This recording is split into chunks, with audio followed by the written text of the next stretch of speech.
ನಮಸ್ಕಾರ ಸ್ನೇಹಿತರೆ, BTech channel ಇನ್ನೊಂದು ಹೊಸ ವೀಡಿಯೋಗೆ ನಿಮಗೆಲ್ಲರಿಗೂ ಸ್ವಾಗತ. ಫ್ರೆಂಡ್ಸ್, ಇವತ್ತಿನ ಒಂದು ಗುಡ್ ನ್ಯೂಸ್ ಅಂತಲೇ ಹೇಳ್ಬೋದು. ಅದರಲ್ಲಿ ಗುಡ್ ನ್ಯೂಸ್ ಜೊತೆ ಒಂದು ಇಂಪಾರ್ಟೆಂಟ್ ಇನ್ಫಾರ್ಮೇಷನ್ ಕೂಡ ನಾನು ಈ ವಿಡಿಯೋನಲ್ಲಿ ನಿಮಗೆ ತಿಳಿಸ್ತಾ ಇದ್ದೀನಿ. ಸೊ ಅದು ಇನ್ಫಾರ್ಮೇಷನ್ ಏನಂತ ನಿಮಗೆ ಸಂಪೂರ್ಣವಾಗಿ ಮಾಹಿತಿ ತಿಳಿಬೇಕು ಅಂದರೆ ನೀವು ವಿಡಿಯೋನ ಸ್ಕಿಪ್ ಮಾಡಿದೆ ಕೊನೆವರೆಗೂ ನೋಡಿ. ಹಾಗೆ ನೀವು ಇನ್ನೂ ನನ್ನ ಚಾನಲ್ಗೆ ಸಬ್ಸ್ಕ್ರೈಬ್ ಮಾಡ್ಕೊಂಡಿಲ್ಲ ಅಂದರೆ ಮೊದಲು ನನ್ನ ಚಾನಲ್ಗೆ ಸಬ್ಸ್ಕ್ರೈಬ್ ಮಾಡ್ಕೊಳ್ಳಿ. ಯಾಕೆಂದರೆ ಇದೇ ರೀತಿ ನಾನು ಕಂಟಿನ್ಯೂಸ್ಲಿ ಆಗಿ ಹೊಸ ಮಾಹಿತಿ ಅಪ್ಡೇಟ್ಸ್ನ ನಿಮಗೆ ಕೊಡ್ತಾ ಇರ್ತೀನಿ. ಫ್ರೆಂಡ್ಸ್, ಬನ್ನಿ ವಿಡಿಯೋನ ಸ್ಟಾರ್ಟ್ ಮಾಡೋಣ. ಫ್ರೆಂಡ್ಸ್, ನಾನು ನಿಮಗೆ ಹಿಂದಿನ ವೀಡಿಯೋನಲ್ಲಿ ಗೃಹಲಕ್ಷ್ಮಿ 11ನೇ ಕಂತಿನ ಹಣ ಯಾವಾಗ ಬರ್ಬೋದು ಮತ್ತು ಯಾಕೆ ಲೇಟ್ ಆಗ್ತದೆ ಅಂತ ನಿಮಗೆ ಹಿಂದಿನ ವೀಡಿಯೋನಲ್ಲಿ ಸಂಪೂರ್ಣವಾಗಿ ಮಾಹಿತಿನ ನಿಮಗೆ ತಿಳಿಸ್ಕೊಟ್ಟಿದ್ದೆ. ಆದರೆ ನಿಮಗೆ ಈ ವಿಡಿಯೋನಲ್ಲಿ ಯಾರಿಗೆ 8ನೇ ಕಂತು ಅಥವಾ 7ನೇ ಕಂತು ಯಾವುದೇ ಕಂತು ಅಮೌಂಟ್ ಕೂಡ ಬಂದಿಲ್ಲ ಅಥವಾ ಕೇವಲ 5 ಕಂತು 6 ಕಂತು ಮಾತ್ರ ಬಂದಿದೆ, ಆಮೇಲೆ ಅದ್ರ ಮುಂದೆ ಅಮೌಂಟ್ ಬಂದಿಲ್ಲ, ಅವರೆಲ್ಲ ಏನು ಮಾಡಬೇಕು ಅದನ್ನು ಕೂಡ ನಿಮಗೆ ಈ ವಿಡಿಯೋನಲ್ಲಿ ಸಂಪೂರ್ಣವಾಗಿ ಮಾಹಿತಿನ ತಿಳಿಸ್ಕೊಡ್ತೀನಿ.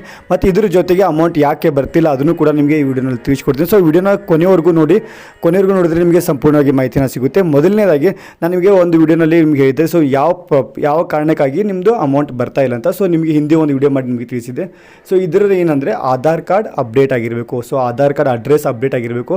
ಅದು ಯಾವ ರೀತಿ ಇರುತ್ತೆ, ಪ್ಯಾನ್ ಕಾರ್ಡ್ ಮತ್ತು ವೋಟರ್ ID ಕಾರ್ಡ್ ಮುಖಾಂತರ ಅದನ್ನು ಅಪ್ಡೇಟ್ ಮಾಡಬೇಕಾಗಿರುತ್ತೆ. ಅದಕ್ಕೆ ಈಗ ಲಾಸ್ಟ್ ಡೇಟ್ ಏನಿತ್ತು ಅದು ಹೋದ ವರ್ಷನೇ ಇತ್ತು. ಈಗ ಮತ್ತೆ ಇದೇ ತಿಂಗಳು ಲಾಸ್ಟ್ ಡೇಟ್ ಅಂತ ಕೂಡ ಹೇಳಿದರು. ಈಗ ಅದನ್ನು ಮತ್ತೆ ಎಕ್ಸ್ಟೆಂಡ್ ಮಾಡಿದ್ದಾರೆ.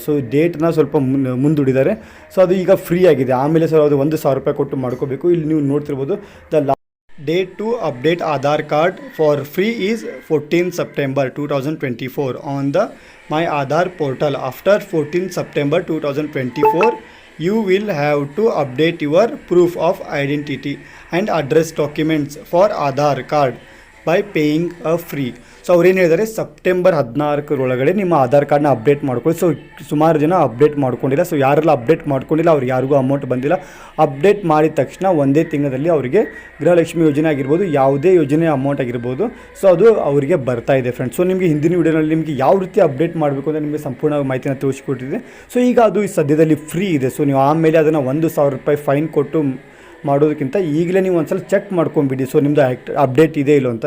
ನಿಮ್ದು ಎಲ್ಲ ಕರೆಕ್ಟ್ ಆಗಿದ್ರು ನಿಮ್ಮ ಅಮೌಂಟ್ ಬರ್ತಾ ಇಲ್ಲ ಅಂದರೆ ನೀವು ಒಂದ್ಸಲ ಅಪ್ಡೇಟ್ ಇದಿಲ್ಲ ಅಂತ ಚೆಕ್ ಮಾಡ್ಕೊಳ್ಳಿ. ಯಾವ ರೀತಿ ಅಪ್ಡೇಟ್ ಮಾಡಬೇಕು ಅಂತ ನಿಮಗೆ ಅದ್ರ ಬಗ್ಗೆ ಸಂಪೂರ್ಣವಾಗಿ ಒಂದು ವಿಡಿಯೋನ ಮಾಡಿದ್ದೀನಿ. ಡಿಸ್ಕ್ರಿಪ್ಷನ್ ಬಾಕ್ಸ್ನಲ್ಲಿ ಆ ವಿಡಿಯೋ ಲಿಂಕ್ನ ನಾನು ನಿಮಗೆ ಕೊಟ್ಟಿರ್ತೀನಿ. ಅದನ್ನು ನೋಡಿ ನೀವು ನಿಮ್ಮ ಆಧಾರ್ ಕಾರ್ಡನ್ನು ಅಪ್ಡೇಟ್ ಮಾಡ್ಕೊಳ್ಳಿ. ನಿಮ್ಮ ಆಧಾರ್ ಕಾರ್ಡ್ ಅಪ್ಡೇಟ್ ಆದ ತಕ್ಷಣ ನಿಮ್ಮದು ಅಮೌಂಟ್ ಬರೋದಕ್ಕೆ ಸ್ಟಾರ್ಟ್ ಆಗುತ್ತೆ. ಈಗ ಸದ್ಯದಲ್ಲೇ ಇದೊಂದು ಮಾಹಿತಿ ಇದೆ. ಮತ್ತು ಗೃಹಲಕ್ಷ್ಮಿ ಅಮೌಂಟ್ ಈಗ ಅದು ಸದ್ಯದಲ್ಲೇ ಅಂದರೆ 20ನೇ ತಾರೀಕು ಮುಂದೆ ಬರೋದಕ್ಕೆ ಸ್ಟಾರ್ಟ್ ಆಗುತ್ತೆ ಫ್ರೆಂಡ್ಸ್. ಗೃಹಲಕ್ಷ್ಮಿ ಯೋಜನೆ ಮಾತ್ರ ಅಲ್ಲ, ಯಾವ್ಯಾವ ಯೋಜನೆ ಅಮೌಂಟ್ ಇನ್ನೂ ಪೆಂಡಿಂಗ್ ಇದೆ ಅದೆಲ್ಲನೂ 20ನೇ ತಾರೀಕು ಮುಂದೆ ಬರೋದಕ್ಕೆ ಸ್ಟಾರ್ಟ್ ಆಗ್ತದೆ. ಎದಕ್ಕೋಸ್ಕರ ಲೇಟ್ ಆಗ್ತದೆ ಅಂತ ನಿಮಗೆ ಹಿಂದಿನ ವೀಡಿಯೋನಲ್ಲಿ ನಿಮಗೆ ತಿಳಿಸ್ಕೊಟ್ಟಿದ್ದೀನಿ. ಮತ್ತೆ ಅದನ್ನೇ ರಿಪೀಟ್ ಮಾಡೋದು ಬೇಡ. ಇವತ್ತಿನ ಮಾಹಿತಿ ಇಷ್ಟ ಆಗಿತ್ತು ಫ್ರೆಂಡ್ಸ್.